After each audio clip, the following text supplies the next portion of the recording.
Bonjour à tous, petits et grands. Aujourd'hui, Madame Lecture va vous lire Lily se fait toujours gronder. Lily n'arrête pas de se faire gronder. Pourtant, elle a envie de se faire plaisir. Elle se replie sur elle-même, puis se rebelle. Cette histoire de Max et Lily sur la mauvaise image de soi montre que cela n'aide jamais un enfant de l'enfoncer dans sa nullité, de se moquer de lui ou de le comparer. Il n'a plus envie d'être gentil ni d'apprendre. Un enfant a besoin d'être approuvé, même dans ses plus petites réussites. Les adultes doivent savoir lui dire non, sans le dévaloriser, ou reconnaître qu'ils sont énervés et que ça va s'arranger.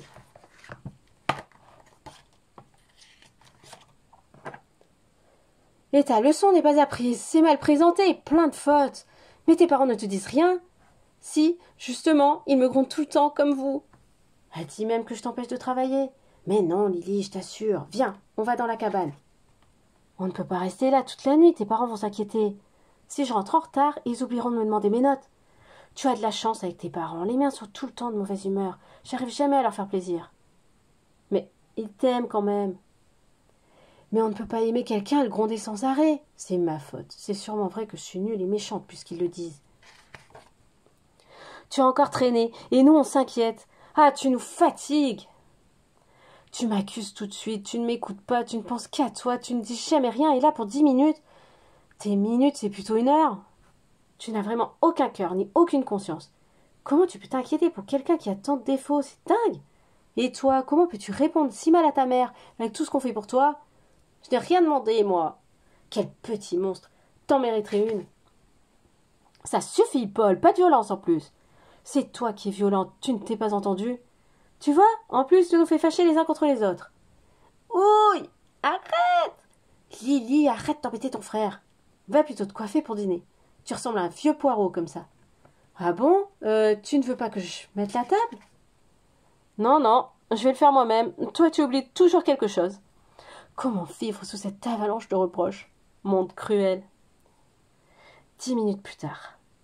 Lily, non seulement tu ne mets pas la table et tu oublies encore que c'est ton jour de nourrir Pluche. Tu fais les choses à ma place et après tu me reproches de ne pas les faire? Ce que j'ai fait est toujours mal et quand c'est bien on n'en parle pas.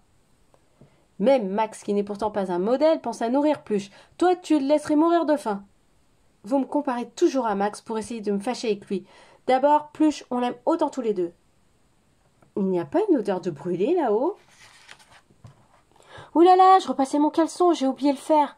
Et voilà le travail, signé Lily. Tu es vraiment une catastrophe, ma chérie. Pourquoi tu m'appelles ma chérie si je suis une catastrophe? Pour m'empêcher de me défendre? Non, c'est que je t'aime de toute façon. Si vous m'aimiez vraiment, vous m'aideriez à être moins nulle. Oui, mais comment? En arrêtant de m'attraper, de me critiquer, de me comparer à Max. C'est ça, encore moi. Vous ne voyez même pas que je suis triste et que je deviens, comme vous dites, de plus en plus nulle. Quoi? On m'a jamais dit ça. Et quand on se sent nul, on ne peut plus faire d'efforts et on fait tout mal exprès pour attirer l'attention puisque vous ne voyez que ça. Dring! Bonjour les enfants! On passait par là. Oh là là, j'ai l'impression qu'on tombe mal. Non, non, tout va bien, c'est juste Lily qui fait un peu sa crise, rien de grave. Avec moi, ce n'est jamais grave, mais jamais bien non plus. Je suis la honte de la famille, personne ne m'aime. Ce n'est pas vrai. Tu es ma magique Lily, et je ne veux pas que tu sois triste. Laisse, Poppy, je suis un cas désespéré, nul en classe, ici, partout. Et nous sommes de mauvais parents qui ne comprennent jamais rien. Moi, j'ai une idée si tes parents sont d'accord. Bon, tu n'as rien oublié, tes affaires de classe, ta brosse à dents. J'ai tout pour 3 jours, c'est super d'aller habiter chez vous. C'est vrai, tu es contente? Nous, on est fous de joie de t'avoir un peu pour nous. Alors que papa et maman, on dirait qu'ils ne veulent plus de moi. Le monde est mal fait. Nous y voilà. Mais tes parents t'aiment. Ils sont un peu débordés, un peu maladroits, c'est ça le problème. Peut-être, mais en tout cas, je ne suis pas la fille qu'ils auraient voulu avoir, sinon ils ne me gronderaient pas autant. Mais si. Bon, on en reparle plus tard. Tu m'as dit que tu avais du travail. On s'y met? Quoi? Toi aussi, ma pie, tu m'aides? Oui, ça t'embête? Ah non, c'est génial, au contraire. Alors, voyons voir ça. Un peu plus tard. Le triangle équilatéral a 3 côtés égaux. Fastoche, j'ai tout compris. C'est tout? Pas encore un petit problème, une petite leçon? C'est génial avec vous, on dirait que vous vous amusez. Avec les parents, c'est la galère. Parce que c'est tous les jours, et des parents, ça stresse toujours un peu pour l'avenir. Et le stress, c'est contagieux, comme la confiance en soi. Et hop, un peu de télé. Non, ma puce, pas de télé. Demain, c'est une Lily pas fatiguée et sûre d'elle qui va à l'école. On va faire ton lit dans la chambre à côté de nous, ça te va? Super! Tu vois, papa et maman, ils auraient dit « Encore devant la télé, tu n'es bonne qu'à ça !» On regarde les albums de photos quand papa était petit? Ah oui, Poppy! Et là, il n'a pas l'air content, papa. Je lui avais interdit d'aller à la pêche. On était sévères, on n'expliquait pas pourquoi. Aujourd'hui, on laisse faire, mais après, on s'énerve. Là, c'est toi bébé sur les épaules de ton papa. Tu étais leur premier enfant, tes parents n'étaient pas tristes sur deux. Avec Max, ils ont été plus relax. Relax, Max. Raconte-moi quand j'étais petite. Devinez, j'ai eu la meilleure note. La maîtresse a demandé si mes parents étaient enfin plus sévères. Ils ont l'air de bien s'amuser. Ils ont de la chance. Allô, maman? Écoute, j'ai 2 formidables nouvelles. Attends, Lily, plus je t'ai sauvée, on l'a cherchée partout, c'est affreux. Tu ne me laisses même pas parler. Maintenant, j'ai 3 bonnes nouvelles. La première, j'ai eu la meilleure note de la classe. La deuxième, Poppy loue une grande voiture et nous emmène tous pique-niquer dimanche au bord de la mer. La troisième, plus je viens d'arriver ici, tout seul. Allô, maman? Allô, allô? Waf, waf. Allô, allô? Mon Pluche, tu m'aimes un peu alors, même si je t'oublie quelquefois. Mais on est sur la bonne route. Lily, tu peux prendre la carte? Je vais peut-être regarder, moi, parce que Lily... Et tu vas avoir mal au cœur. Tu es comme moi. Je ne suis pas toi, maman. Et toi, papa, tu me prends pour une incapable? Poppy, lui, il me traite comme une grande. Et moi, alors? Par ici la carte.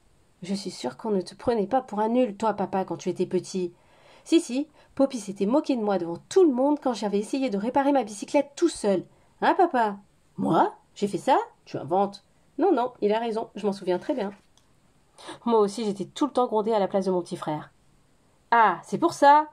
Mais vous me refaites ce qui vous a fait souffrir quand vous étiez petit. Ah, tu t'en souviens encore? Vous êtes des anciens enfants, après tout. Oui, et il y a des moments où on est plus inquiet dans la vie. Et si notre enfant n'est pas comme on voudrait, ou qu'il vous empêche de faire ce qu'on aime, on lui en veut, on s'en veut de ne pas être un parent parfait. Pas évident d'être parent. Tout le monde a besoin d'être un peu content de sa vie, quoi. Oui, pardon. C'est nous qui sommes énervés en ce moment. On voit tout en noir. Mais toi, Lily, tu es adore. Ah, que c'est bon. Arrivé à la mer. Le pique-nique! On va se baigner! Non, elle est beaucoup trop froide. J'écrase n'importe qui au ricochet. C'est vrai que tu es bon, Lily aussi. Mais c'est un compliment ou je rêve? Moi, je vais me baigner. Elle est bonne. Tu viens, Pluche? J'ai dit non, on ne se baigne pas, trop froid. D'accord. Tu vois, on préfère quand tu interdis sans dire qu'on est nul. Et alors, personne n'a faim? Ah, ce qu'on est bien. Si. Eh, Poppy, je pourrais aussi venir dormir chez vous? Et nous, on ne ferait pas un petit voyage tous les deux? Oui, super. Et Pluche? Où est Pluche? J'en étais sûre, vous l'avez laissé partir. Pourquoi nous spécialement? Parce que, il était avec vous. Pluche! Il est vraiment parti, c'est malin. Pluche! Reviens, tu ne peux pas me faire ça! Pluche! Il était rentré dans la voiture, c'était pas la peine de s'énerver. Ouf! Et là, pardon, je suis encore loin de la perfection. Pas besoin de parents parfaits, suffit qu'ils soient heureux. Nous non plus, on n'est pas parfaits. Hein, Pluchon? Et toi, t'es-tu déjà senti comme Lily? Si tu te fais toujours gronder, te fais-tu gronder en famille, plus que ton frère ou ta sœur, à l'école, avec des cris ou des reproches? Tu trouves qu'on n'est jamais content de toi, que tu n'as jamais raison? Tu veux faire plaisir et c'est toujours mal? On t'explique que c'est pour t'aider à t'améliorer? Ça te rend nul, triste, en colère? Tu crois que c'est ta faute? Ceux qui te grondent sont énervés ou trop occupés? Tu fais souvent des bêtises pour t'amuser ou ne pas être oublié? Si on te critique, tu te sens blessé? Tu fais croire que ça t'est égal ou tu le dis? On comprend ta tristesse? Si tu as souvent mal quelque part, si tu fais pipi au lit, penses-tu que c'est une autre façon de dire que tu es triste? Si tu te fais rarement gronder, on t'apprend ce qu'il faut faire et ne pas faire? Ça t'aide à te sentir grand et on ne te gronde que si tu désobéis? On remarque surtout ce que tu fais de bien? On ne te fait des critiques que pour te montrer comment t'améliorer? On t'accepte même si tu n'es pas parfait? On ne se moque pas de toi? On te fait confiance? Tes parents ont l'air contents de leur vie, pas trop inquiets pour toi? Trouves-tu ta famille plus heureuse que d'autres? Tu peux dire ce qui te fait souffrir ou trouver quelqu'un qui t'aide et des activités où tu es bon? On ne t'interdit rien? Ou on te fait trop de compliments? On pense à ta place et ça te gêne aussi? Après avoir réfléchi à ces questions sur les reproches, tu peux en parler avec tes parents ou tes amis. L'histoire est finie! Et n'oubliez pas de vous abonner à ma chaîne pour ne louper aucune nouvelle histoire. À bientôt!